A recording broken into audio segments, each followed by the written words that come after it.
Sebab isu wanita musafir ni hadis-hadisnya jelas larangan, tapi kenapa berlaku khilaf? Pendapat yang pertama, hal al-mahram syartun fi wujubil haji. Adakah mahram ni syarat orang perempuan nak pergi haji atau umrah? Tanda dalam kurungan haji umrah yang wajib. Bukan yang ulangan ni, yang wajib. Maka Imam Malik dan Syafi'i mengatakan memang diperlukan kepada mahram. Perlu pada mahram sebagaimana dalam hadis-hadis Nabi SAW yang menyebut tentang mahram, tetapi bukan satu syarat. Kalau dia tak ada mahram, langsung tak lagi haji. Nanya. Maka dia kata laisa syartan fi hajjiha bihalin. Tidak syarat bahawa dia mesti ada mahram baru jadi haji. Pandangan ini diambil daripada Sayyidah Aisyah, Ibnu Umar, Ibnu Zubair dan lain-lain ulama. Maka dalam fiqh 4 mazhab, Malik dan Syafi'i. Kenapa? Kerana fatwa Aisyah, orang tanya dia, ya ummah, wahai ibu,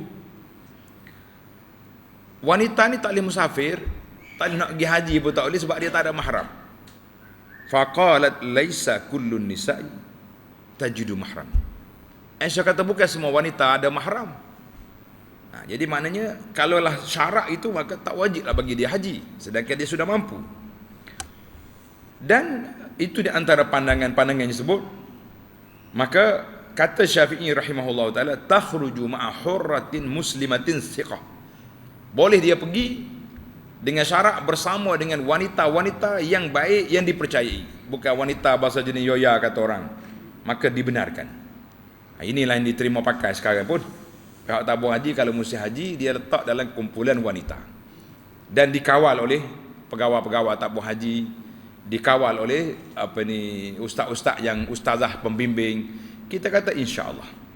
Baru ni ada orang tular isu yang yalah, kalau betul lah, na'udzubillah. Dengar tak dalam internet sibuk dah lepas haji baru ni. Kita malah sebut sebab bagai tak comel kata orang. Maknanya itu kes terpencil sangatlah. Dia nak pergi cari. Sebab itulah kata orang, benda buruk ni kalau pergi cari, duk mana pun jumpa. Tapi kalau kita tak pergi cari, kita tak akan jumpa. Kita pergi Mekah nak cari Kaabah, nak cari tempat haji, nak cari tempat ibadat, kita akan jumpa itu ya. Tapi kalau pergi Mekah, pergi nak cari benda pelik-pelik, nyada juga di atas dunia ni. Kata orang, mana bandar, sebersih mana bandar, pasti ada tong sampah. Sedap juga ahli falsafah kata tak? Bandar comel setara mana pun, mesti ada tong sampah. Ini pengalaman kita pergi ke Jepun. Mula-mula anak turun kapal terbang, naik atas kereta nak pergi ke hotel. Soalan yang pertama, mata kita nak tengoknya, tong sampah. Dia mau kata cuci sangat Jepun ni, setara mana tong sampah. Kita kata rupanya selagi ada manusia, di situ ada sampah. Jadi bandar baik mana setara mana, tong sampah kena ada. Maknanya kalau kita nak pergi cari tempat sampah, jumpalah benda-benda yang tidak baik. Jadi tak usah pergi. Jadi ceramah haji pula ni. Sebab ada orang pertikas malam. Kebetulan dia kata macam-macam benda dah Mekah tu ada. Keluar daripada Masjid Haram lah, hotel-hotel yang jenama-jenama, puak-puak yang bukan Islam, restoran-restoran yang kalau sebut nama marah orang kita ni. Kita kata awak nak pergi umrah ke nak pergi healing kau orang panggil istilah baru ni. Dia kata nak pergi ibadat. Kalau nak pergi ibadat, tak ada siapa usik tempat ibadat. Kaabah, alhamdulillah selamat. Safa Marwah, selamat. Arafah, selamat. Tempat melontar, cukup. Mungkin dia cari benda pelik, jumpalah bagai pelik. Kita cari restoran orang putih, jumpa orang putih. Nak pergi cari nasi mandi Arab, ada lagi. Maka atas kita berehlah dengan hati kita, baik, balik kepada tajuk kita. Maka kumpulan yang pertama mengatakan bahawa boleh sekiranya ma'a rufqah ma'munah. Mana dalil? Dalil di mana? Tak ada lagi kitab ni, tuan-tuan tambah. Sebab hujah ni diperlukan sekarang. Ramai wanita-wanita pergi umrah, pergi haji tanpa mahram, cuma dia pergi dengan rufqah ma'munah. Dalil dia, tanda. Hadis yang pertama rawahul Bukhari fi sahihihi an Ali bin Hatim radhiyallahu anhu wa fihi qauluhu sallallahu alaihi wasallam Adi bin Hatim ni dia Nasara, dia mari nak masuk Islam. Kemudian Nabi kita cerita tentang apa yang berlaku di akhir zaman. Nabi kata, ya Adi, fa in talat bika hayatun, kalau mu panjang umur, kamu akan tengok latarajana az-za'inah tartahil min al-hirah hatta tatufu bil baiti la takhafu illa Allah. Kamu akan tengok wanita-wanita di atas kenderaan mereka mengembara daripada Hirah, mungkin daripada Yaman, daripada kawasan yang jauh sampai ke Mekah. Mereka tidak takut kecuali takut pada Allah Azza wa Jalla. Mana negara aman, jalannya selamat, hak kita takut pada Allah Azza wa Jalla saja. Jadi benda ni berlaku. Kemudian banyak lagi lah, hadis itu panjang, kita tak boleh masuk. Kalau masuk, kita lekat di hadis ni saja sebab dia berkait dengan alamat kiamat. Maka kata Nabi tak sebut di situ bahawa wanita yang pergi tadi berdosa sebab dia pergi tanpa mahram. Nabi kata, mu akan tengok az-za'inah, wanita-wanita ini duduk atas kenderaan mengembara sama-sama mereka ke Kaabah. Dia tak takut, dalam perjalanannya aman, dia takut hanya Allah Azza wa Jalla. Banyak lagi lah dalil-dalil yang menunjukkan bahawa safarul mar'ah, musafirnya wanita, sekiranya aman untuk beribadat kepada Allah Azza wa Jalla, kita mengatakan insya-Allah pandangan yang pertama ini diterima pakai. Kita pergi pada pandangan yang kedua. Pandangan yang kedua pun jangan main-main, dia punya dalil kuat. Zahabal imaman Abu Hanifah wa Ahmad ila annal mahram syartun fil hajjil mar'ah. Mahram syarat. Kalau tak ada mahram, tak boleh pergi. Ini pendapat dua imam lagi. Dalil dia mana? Dalil dia tengok dalam kitab. Dalam kitab kita ni dia ambil dalil yang pertama sebab anda nampak pengarang kita ni lebih cenderung kepada pandangan yang kedua ni. Kita kata bagus. Sekurang-kurangnya wanita berhati-hati. Dalilnya tengok ni.